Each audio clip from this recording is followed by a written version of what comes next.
How's it going, ladies and gentlemen? My name is Joe and welcome to a new video. So today I've got something quite a bit different for you guys. As I'm sure some of you have seen, occasionally I make little games design videos about personal projects that I've been working on myself. For any of you who don't know, I am someone who is trying to pursue a career in games design fairly slowly at the moment, but we're kind of getting there. I'm sort of working on building up a bit of a portfolio at the moment, and I thought I'd go ahead and show you guys one of my recent games called Slime.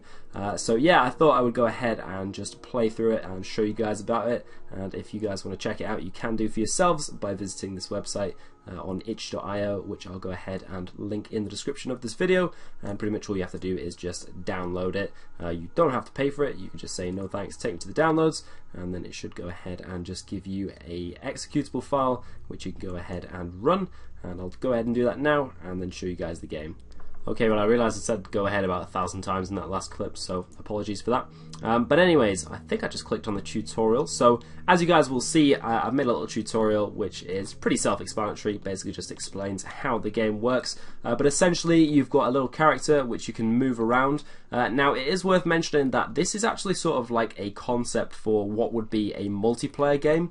So currently I don't know enough to do like networking and have a game where you can play with people online and have like servers for it, but once I learn that, I will potentially go ahead and make this into a multiplayer game.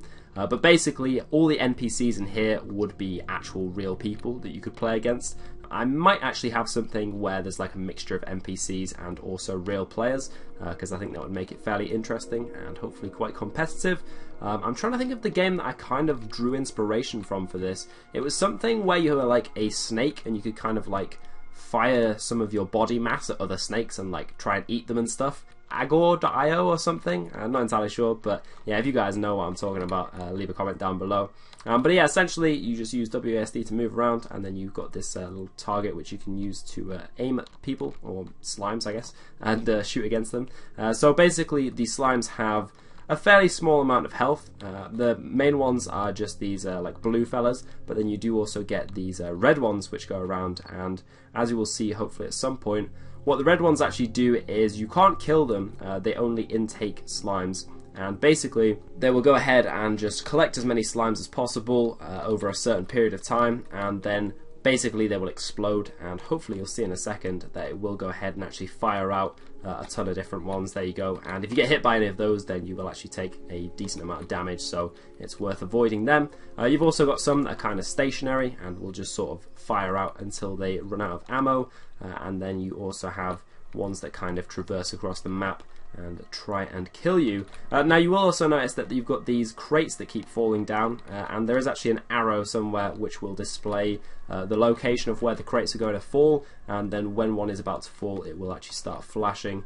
Now those actually fire out ammo which you can pick up, and also the enemies will try and pick it up as well, and basically ammo equals health, so you want to try and get as many of those as possible. Here you can see the arrow that represents it, so I guess the best thing to do is just sort of try and follow that along and pick up as much ammo as possible. You'll also notice these spikes fall down every so often. They will kill you and ruin your game completely. You will lose the game if you get hit by one of those, so make sure you try and avoid them.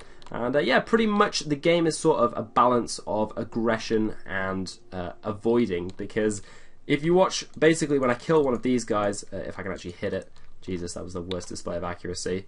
Disclaimer, I'm not going to be good at my own game, even though I've been like playing it for hours. But yeah, basically if you kill one of the enemies, you will actually receive, I believe, 5 health. So if you can kill them in like 1 or 2 bullets, then it does work out better.